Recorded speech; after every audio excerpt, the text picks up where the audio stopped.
চার আলিফ মদ পাঁচ প্রকার মদ লাজিম হরফি মুখাফফাফ মদ লাজিম হরফি মুসাক্কাল মদ লাজিম কালমি মুসাক্কাল মদ লাজিম কালমি মুখাফফাফ মদ্দে মুত্তাসিল এই হলো পাঁচ প্রকার। কয় প্রকার?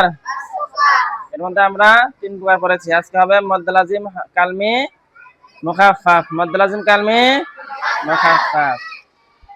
আপনারা সকলে বড়ে আমার হাতের দিকে দেখতে থাকেন।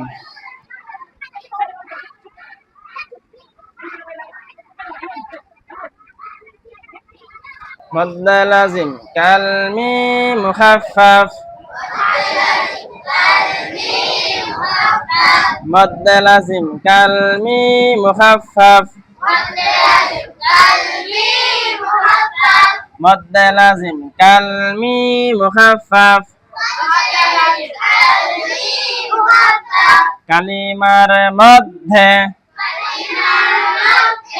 কালিমার মধ্যে মদ হরফের উপরে মদ হরফের উপরে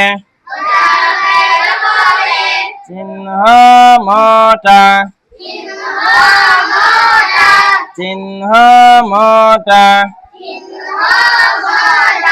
চিহ্ন মোটা বামে জাজম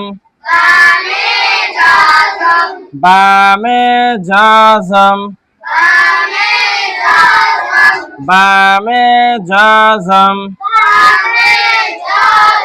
মদ লাজিম কালমি মুখাফফাফ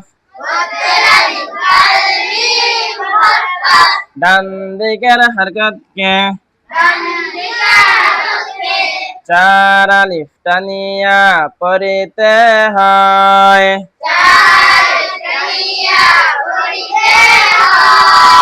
চার আলিফ টানিয়া পড়িতে হয়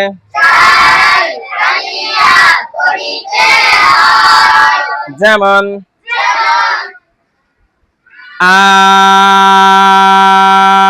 আল আনা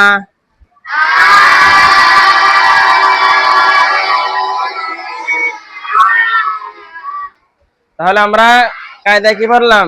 মদ লাজিম কালমি মুখাফফাফ। কালিমার মধ্যে, কালিমা মানে শব্দ, পুরা ঢোকাটা কি শব্দ না?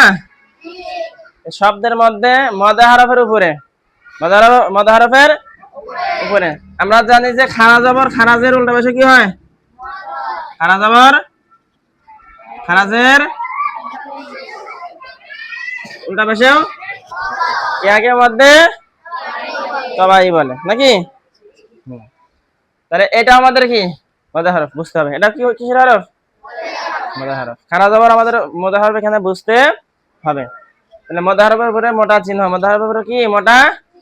বামে জজম। জজম আছে বামে? কথা বলেন, জজম আছে? তাহলে এটা হবে মদ লাজিম কালমি মুখাফফাফ। হ্যাঁ, চার আলিফ টানিয়া পড়িতে হবে। ঠিক আছে? বুঝতে আমি এই যে আমরা একটা উদাহরণ দেখলাম, এই উদাহরণটা হচ্ছে মদ লাজিম কালমি মুখাফফাফের। এই উদাহরণটা কিসের?